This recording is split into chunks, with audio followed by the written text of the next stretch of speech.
اللہ رب العالمین نے 8ویں پارے کی ابتدا میں اس بات کا ذکر فرمایا ہے، اللہ کو نہ ماننے والوں کی کیفیت یہ ہوتی ہے کہ اگر ان کے اوپر فرشتے بھی نازل ہو جائے، مردے بھی ان سے کلام کرنا شروع کر دے، ہر چیز کو اپنی آنکھ سے دیکھ لیں تو پھر بھی یہ ایمان لے کے نہیں آتے۔ بہت سے لوگ یہ جن کی منہوں کی یہی باتیں ہوتی ہیں، کاش کہ ہمیں کوئی نشانی مل جاتی تو ہم ایمان لے آتے، کاش کہ ہمیں کوئی واضح حدیث مل جاتی تو ہم عمل کر لیتے، کاش ہمیں کوئی رہنمائی کرتا تو ہم عمل کر لیتے۔ تو اللہ رب العالمین نے فرمایا جن کے مقدر کے اندر نہیں ہے وہ ایمان نہیں لاتے۔ جیسے سمودیوں نے حضرت صالح علیہ السلام سے یہ بات کہی، ہمیں اللہ کی کوئی نشانی دکھائی جائے، تو اللہ رب العالمین سے دعا کی، پہاڑ سے ایک اونٹنی نکلی اور اونٹنی نے بن باپ کے ایک بچے کو جنم دے دیا اور اپنی آنکھوں کے سامنے دیکھا۔ ایسے ہی فرعونیوں نے ٹڈیوں کا عذاب دیکھا، بھوک خون کا عذاب دیکھا، بھوک کا عذاب دیکھا، پھلوں کی کمی کا عذاب دیکھا۔ ہر عذاب کے بعد رب سے دعا کی جاتی کہ ہم ایمان لے آئیں گے، لیکن پہلے سے بھی زیادہ سرکش ہو جاتے۔ اسی سے بارے میں اللہ رب العالمین نے اس بات کا بھی ذکر فرما دیا،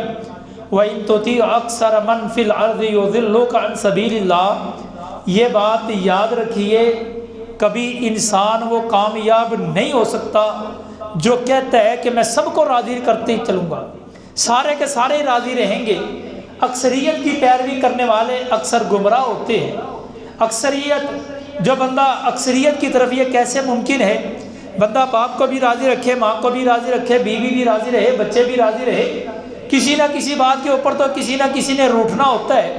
حاکم بھی راضی ہے، محکوم بھی راضی ہے، افسر بھی راضی ہے اور متحد بھی راضی ہے، سارے کے سارے راضی کیسے ہو سکتے ہیں؟ اسی لیے تو ہم وطر کے اندر بھی یہی بات پڑھتے ہیں، اِنَّهُ لَا يَذِلُّ مَنْ وَعَلَيْتُ وَلَا يَعِزُّ مَنْ عَادَيْتُ، کہ پورے کا پورا زمانہ بھی اگر ناراض ہو جائے، جس کا رب والی ہے وہ کامیاب اور کامران ہے۔ اللہ رب العالمین نے اسی صورت میں اس بات کا بھی ذکر فرما دیا کہ جس چیز کے اوپر اللہ کا نام نہیں لیا گیا، جس چیز کے اوپر اللہ کے علاوہ نبی کا ہو، پیر کا ہو، ولی کا ہو، فقیر کا ہو، آستانے کا ہو، کسی کا بھی ہو، شہید کے نام کے اوپر کریں، جنوں کے نام کے اوپر کریں، فرشتوں کے نام کے اوپر کریں، وہ تمہارے لیے کھانے کے لیے جائز نہیں۔ وَلَا تَأْكُلُوا مِمَّا لَمْ يَذْكُرِ اسْمَ اللَّهِ عَلَيْهِ، جس چیز کے اوپر اللہ کا نام نہیں لیا جاتا تم اس کو کھاؤ نہ۔ اگر ہم یوں ہی بات کہتے ہیں تو بس ٹھیک ہے جی حلال ہے، قاری صاحب ختم تے 11ویں دا سی، ختم تے پیر دا سی، ذبح تو بابے کے نام کے اوپر کیا گیا تھا، دربار کے اوپر کیا گیا تھا، لیکن بکرا سی چھڈن لگیا ذرا دل نو کچھ ہوندا ہمیں تھوڑا کھدا جاندا ہے، تو حلال جانور ہے نا۔ حلال جانور اللہ رب العالمین نے اسی کے بارے میں بیان فرما دیا ہے، تھا حلال، لیکن جب اللہ کے نام کے علاوہ کسی دوسرے کا نام جڑا، اللہ کے نسبت سے علاوہ کسی دوسرے کی نسبت ہوئی، اللہ فرماتے وہ حلال کو بھی ہم نے حرام کر دیا، اگرچہ وہ نسبت کسی نیک کی طرف ہے، اگرچہ وہ نسبت کسی فقیر کی طرف ہے، اگرچہ وہ نسبت کسی آستانے کی طرف ہے، کسی بھی جگہ کے اوپر ہے، جب اللہ کے علاوہ کسی دوسرے کا نام جڑتا ہے، اللہ رب العالمین فرماتے ہیں وہ حلال چیز کو ہم حرام کر دیتے ہیں۔ اسی میں اللہ رب العالمین نے اپنا تعارف کرواتے ہوئے اس بات کا بھی اعلان فرما دیا، اَوَمَنْ كَانَ مَيِّتًا فَأَحْيَيْنَاهُ وَجَعَلْنَا لَهُ نُورًا يَمْشِي بِهِ، مردہ کون ہے اور زندہ کون ہے؟ مردہ وہ ہے جس کا ضمیر مردہ ہے، مردہ وہ ہے جس کا دل مردہ ہے، مردہ وہ ہے جس کا شعور مردہ ہے۔ جو انسان جیتے جی جاگتا تو ہے، اپنے رب کی معرفت نہیں رکھتا، اپنے رب کو پہچانتا نہیں، رب کے احکامات کو نہیں مانتا، رب کی باتوں کو نہیں سنتا، رب کے باتوں کے اوپر نہیں آتا، اپنے پیغمبر کو نہیں جانتا، اپنے پیغمبر کی باتوں کو نہیں مانتا، وہ زندہ دل جلتا ہوا تو نظر آتا ہے لیکن حقیقت کے اندر وہ مردہ ہے۔ اسی لیے تو نبی رحمت علیہ السلام نے بھی فرما دیا کہ انسان کے زندہ اور مردہ ہونے کے اندر مثل الحی والمیت، انسان کے مردہ اور زندہ ہونے کی مثال یوں ہے، الذی یذکر ربہ والذی لا یذکر ربہ، وہ بندہ جو اللہ کا ذکر کرتا ہے وہ زندہ دل انسان ہے، وہ زندہ انسانوں کی طرح ہے۔ جو انسان اللہ کا ذکر نہیں کرتا تو اللہ رب کے نبی علیہ السلام نے فرما دیا وہ چلتا پھرتا زندہ تو نظر آتا ہے، حقیقت کے اندر یہ مردہ انسان ہے۔ اسی کے اندر اللہ رب العالمین نے اس بات کا بھی اعلان فرما دیا، گھاٹے کے اندر کون ہے، خسارے کے اندر کون ہے؟ ہم تو یوں سمجھتے ہیں خسارے میں وہ آدمی جس کا کاروبار ٹھپ ہو گیا، خسارے میں وہ آدمی جس کی ملیں بند ہو گئی، خسارے میں وہ آدمی جس کے پاس مال و متاع نہیں، لیکن اللہ رب العالمین فرماتے ہیں قد خسر الذین قتلوا اولادہم صفحا بغیر علم، وہ لوگ گھاٹے میں ہے، وہ لوگ خسارے میں ہے جنہوں نے اپنی اولادوں کو قتل کیا۔ آج بھی لوگ اسی نام کے اوپر اپنی آمدن کے دیکھتے ہوئے، اپنی پلاننگ کرتے ہوئے فیملی پلاننگ کے نام کے اوپر ابورشن کرواتے ہیں، فیملی پلاننگ کی جاتی ہے، ابورشن کے ساتھ ساتھ سقوط عمل کی ایکٹیویٹیز کی جاتی ہے۔ اللہ رب العالمین فرماتے ہیں وَلَا تَقْتُلُوا أَوْلَادَكُم مِّنْ أَمْلَاقٍ نَحْنُ نَرْزُقُكُمْ إِيَّاهُ وَإِيَّاهُمْ، لوگوں رزق کے ڈر سے تم یہ بات سمجھتے ہیں ابھی تو ہم اسٹیبل نہیں ہوئے، اگر بچہ پیدا ہوتا ہے اس کی خدمت کون کرے گا؟ بچہ پیدا ہوا اسے کھلائے پلائیں گے کہاں سے؟ اس کے اسکول کی فیسیں کہاں سے دی جائے گی؟ اس کو پہنایا کہاں سے جائے گا؟ اللہ رب العالمین فرماتے ہیں رزق کے ڈر سے کبھی اولاد کو قتل نہ کرنا، رزق جو رب تمہیں دیتا ہے وہ اسے بھی دے گا، آنے والا رزق اپنا لے کر کے آتا ہے۔ اسی میں اللہ رب العالمین نے اس بات کا بھی اعلان فرما دیا وَآتُوا حَقَّهُ يَوْمَ حِصَادِهِ، جب فصل کو کاٹتے ہو تو اللہ کا حق ادا کیا کرو۔ اللہ کا حق کیا ہے؟ عشر ادا کیجیے،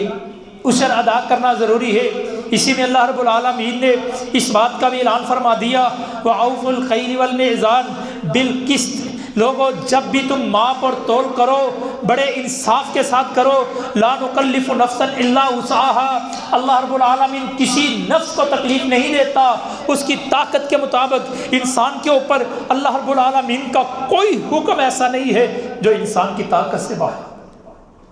حج اللہ رب العالمین نے فرض کیا ہے، انسان کے پاس مال نہیں ہے تو اللہ رب العالمین نے فرمایا من استطاع علیکم السبیل، صرف حج اس کے اوپر فرض ہے جس کے پاس طاقت ہے۔ زکوٰۃ سال کے بعد دینی پڑے گی، جس کے پاس مال ہی نہیں ہے زکوٰۃ نہیں ہے، لیکن دن کے اندر نماز پانچوں پڑھنی پڑے گی اور حال میں پڑھنی پڑے گی، انسان کے پاس طاقت موجود ہے۔ انسان کو اللہ رب العالمین نے طاقت سے زیادہ کوئی چیز نہیں دی ہے، جہاں پہ دیا ہے انسان کی طاقت کے مطابق اس کو ساری چیزیں دی ہے۔ اسی میں اللہ رب العالمین نے 4 حرمت والی چیزوں کا بھی بیان فرما دیا۔ اللہ رب العالمین فرماتے ہیں الا ان یکون میتا او دما مسفوحا او لحم خنزیر فانه رجس او فسقا لأحل لغیر اللہ به، لوگوں اللہ رب العالمین نے ان 4 چیزوں کا ذکر فرمایا کہ تم مردار نہیں کھا سکتے، دم مسفوح نہیں کھا سکتے، یا خنزیر کا گوشت نہیں کھا سکتے، یہ 3 چیزیں تمہارے اوپر حرام ہے۔ اور ان 3 چیزوں کے ساتھ، خنزیر کے گوشت کے ساتھ اور دم مسفوح کے ساتھ اور مرے ہوئے جانور کے ساتھ، اللہ رب العالمین نے وہ بکری، وہ چھترا، وہ گائے، وہ اونٹ، وہ حلال جانور، وہ مرغی جس کو حلال تو سمجھتے ہیں لیکن ہے تھی حلال، وہ کسی آستانے پہ ذبح کی گئی، کسی دربار پہ ذبح کی گئی، کسی نسب پہ ذبح کی گئی، کسی ولی کے نام پہ ذبح کی گئی، کسی پیر کے نام پہ ذبح کی گئی، کسی آستانے پہ نام پہ ذبح کی گئی، کسی نبی کے نام پہ ذبح کی گئی، کسی فقیر کے نام پہ ذبح کی گئی، کسی جن یا فرشتے کے نام کے اوپر ذبح کیا ہوا جانور، اللہ رب العالمین فرماتے ہیں اُحِلَّ لِغَيْرِ اللَّهِ بِهِ، جو اللہ کے علاوہ کسی کے نام کے اوپر ذبح کیا ہوا جانور تمہارے لیے اگرچہ پہلے حلال تھا، ہم نے کتے کے سے بدتر، ہم نے خنزیر سے بدتر، ہم نے مردار سے بدتر اس کو قرار دے دیا ہے، یہ کھانا تمہارے لیے جائز نہیں ہے، ان کو کھا نہیں سکتے۔ آگے اللہ رب العالمین نے کبیرہ گناہوں کا تذکرہ کرتے ہوئے اس بات کا اعلان فرما دیا اللہ تشرکوا بہ شیئا، لوگوں اللہ کے ساتھ شریک بنانا اللہ کو بڑا برا لگتا ہے، مشرک کبھی معاف نہیں کیا جائے گا، مشرک کا ٹھکانہ جہنم ہے، مشرک کا ٹھکانہ آگ ہے۔ اللہ رب العالمین نے شرک کے ساتھ اس بات کا بھی اعلان فرما دیا وبالوالدین احسانا، لوگوں اپنے والدین کے ساتھ احسان کرنا، نیکی کرنا تمہارے اوپر ضروری فرما دی ہے۔ اور نبی رحمت علیہ السلام نے اپنی زبان مبارک سے اس بات کا بھی اعلان فرما دیا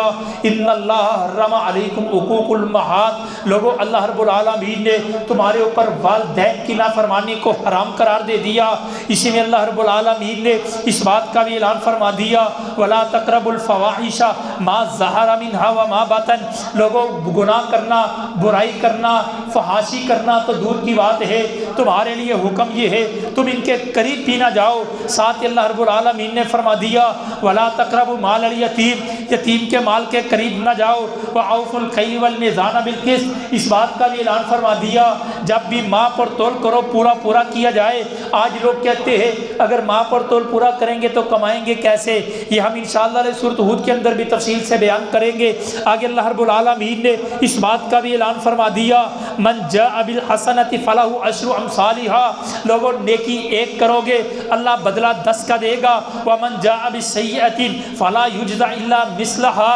وهم لا یظلمون، اللہ ظلم نہیں کرتا، اللہ عدل کرتا ہے، اللہ انصاف کرتا ہے، اللہ غفار ہے، اللہ رب العالمین غفور ہے، اللہ رحمان ہے، اللہ رحیم ہے۔ میرا رب کبھی ظلم نہیں کرتا۔ گناہ کرو گے بدلہ 1 ملے گا، نیکی کرو گے اللہ 10 گنا دے گا۔ اسی صورت کے آخر میں اللہ رب العالمین نے اس بات کا بھی اعلان فرما دیا، اللہ کے نبی آپ اعلان فرما دیجئے قل ان صلاتي ونسكي ومحياي ومماتي لله رب العالمین، میری نماز، میری زندگی، میری قربانی، میرا مرنا، ساری چیزیں میرے رب کے لیے ہے، لا شریک لہ وبذلک امرت وانا اول المسلمین، مجھے یہی حکم دیا گیا ہے میں اسی کے لیے مطیع و فرما بردار ہو جاؤں۔ اسی میں اللہ رب العالمین نے سورۃ اعراف کو بھی بیان فرما دیا۔ سورۃ اعراف کہتے ہیں جو جنت اور جہنم کے درمیان لوگ رہیں گے، نہ جنت کی طرف نہ جہنم کی طرف،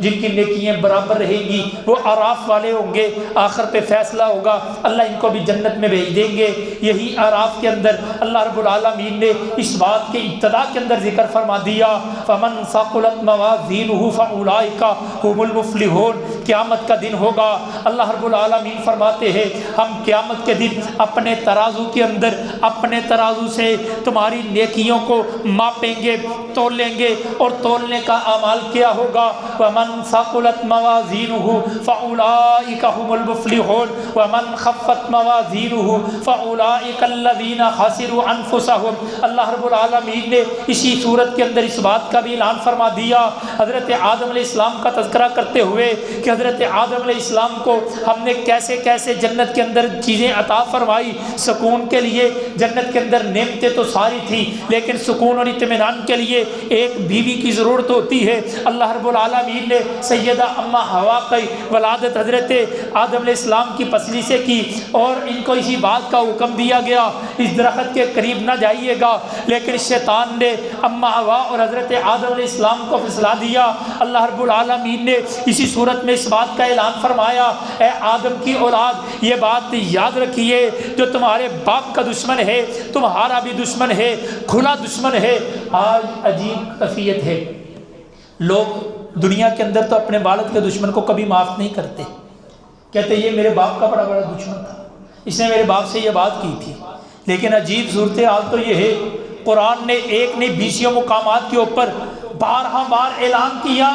کہ شیطان تمہارا دشمن، تمہارے باپ کا دشمن، تمہیں جنت سے نکالنے کا ذریعہ بننے والا کھلا دشمن ہے، لیکن میں اس کو دشمن ماننے کے لیے تیار ہی نہیں ہوں۔ اور اسی کے اندر اللہ رب العالمین نے اس بات کا بھی اعلان فرما دیا کہ حضرت آدم سے غلطی ہوئی، اللہ رب العالمین نے زمین پہ اتار دیا، پھر اللہ رب العالمین نے سیدنا آدم علیہ السلام کی غلطی کے بعد توبہ کا ذکر فرما دیا۔ بعض لوگوں کا نظریہ یہ ہے، جیسے حدیث الاولاق مستدرک حاکم کے اندر موجود ہے، لوگ یوں کہتے ہیں کہ جناب آدم علیہ السلام نے اللہ سے یہ دعا کی اور وسیلہ کیا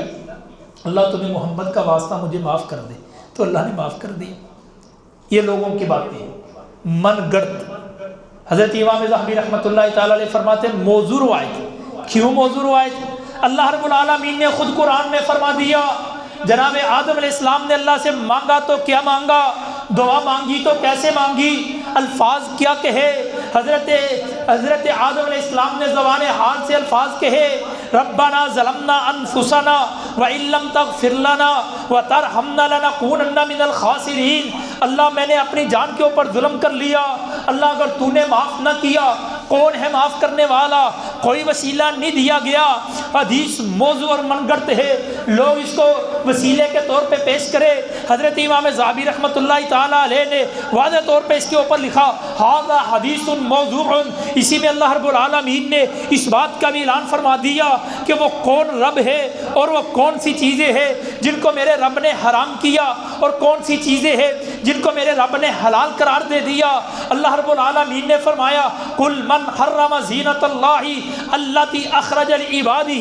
اللہ نے ایسی زینت کی چیزوں کو، ایسی شوخی کی چیزوں کو، ایسی شوبدے کی چیزوں کو اللہ رب العالمین نے حرام قرار دے دیا ہے جو انسان سے عبودیت کو نکال دیتی ہے۔ وہ نکالنے والی چیز کیا ہے؟ وہ بے دینی پیدا کرنے والی یا شراب ہے، بے دینی پیدا کرنے والی جوا ہے، بے دینی پیدا کرنے والی قلب ہے، بے دینی پیدا کرنے والی دین سے دور کرنے والی ساری چیزوں کے بارے میں اللہ رب العالمین نے اعلان فرما دیا۔ اس سپارے کے آخر کے اندر اللہ رب العالمین نے اس بات کا بھی اعلان فرما دیا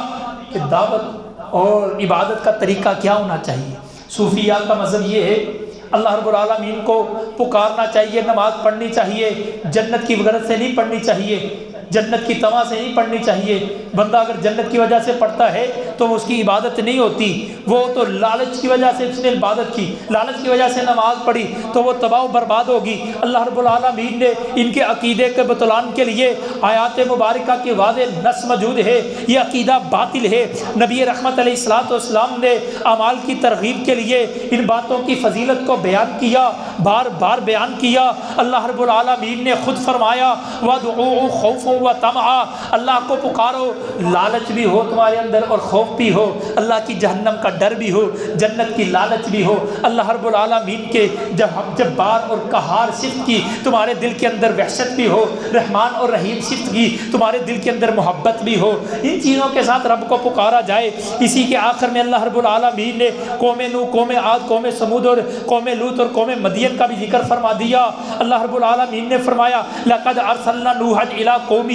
فقال یا قوم اعبدوا الله والى عاد اخاهم هودا قال یا قوم اعبدوا الله ما لكم من اله غیر۔ اللہ رب العالمین نے حضرت سمود علیہ السلام کا ذکر، سمودیوں کی طرف حضرت صالح علیہ السلام کا ذکر کرتے ہوئے والى ثمود اخاهم صالحا، اور ان کی طرف اللہ رب العالمین نے اصحاب مدین کا ذکر کرتے ہوئے والى مدین اخاهم شعیبا، سب نبیوں کا ذکر کر کے اس بات کا اعلان فرما دیا۔ سب کی دعوت کیا ہے؟ یا قوم اعبدوا اللہ ما لکم من الہ غیر، لوگوں اللہ کے علاوہ کوئی الہ نہیں، اللہ کے علاوہ کوئی کرنے والا نہیں، اللہ کے علاوہ کوئی باندھنے والا نہیں، اللہ کے علاوہ کوئی اولاد دینے والا نہیں، اللہ کے علاوہ کوئی عبادت کے لائق نہیں، اللہ کے علاوہ کوئی مدد کے لائق نہیں، اللہ کے علاوہ کوئی سجدے کے لائق نہیں، اللہ واحد ہے، اللہ لا شریک ہے۔ اللہ رب العالمین نے ان قوموں کا تذکرہ فرمایا، ان کا تفصیلی تذکرہ اللہ رب العالمین نے سورۃ ہود کے اندر بھی بیان فرمایا، وہاں پہ تفصیل سے بیان کریں گے۔ سورۃ ہود کے بارے میں نبی رحمت علیہ السلام فرمایا کرتے تھے یہ وہ سورت ہے جس کی تلاوت نے میں محمد صلی اللہ علیہ وسلم کو بڑا کر دیا۔ اس کے اندر اللہ رب العالمین نے ان ساری قوموں کا ذکر کیا اور ان کے اوپر مسلسل آنے والے عذابات کا ذکر کیا اور ان وجوہات کا ذکر کیا کہ کیوں ان کے اوپر عذاب نازل ہوئے ہیں۔ یہ بڑی اہم اور بڑی اہم ترین صورت ہے، کبھی کبھی غور کر کے پڑھے تو سمجھ آتی ہے کہ آج ہمارے اندر ان میں سے کون سا گناہ پایا جاتا ہے، کون سا نہیں پایا جاتا، لیکن اتنے گناہ پائے جانے کے باوجود بھی ہم زندہ ہیں، کیوں؟ یہ انشاءاللہ ہم سورۃ ہود کے تفصیلی خلاصے کے اندر بیان کرنے کی کوشش کریں گے۔ اللہ رب العالمین سے دعا ہے اللہ رب العالمین مجھے اور آپ کو صحیح معنوں میں قرآن و حدیث کے مطابق عمل کرنے کی توفیق عطا فرمائے۔ وآخر دعوانا الحمدللہ رب العالمین۔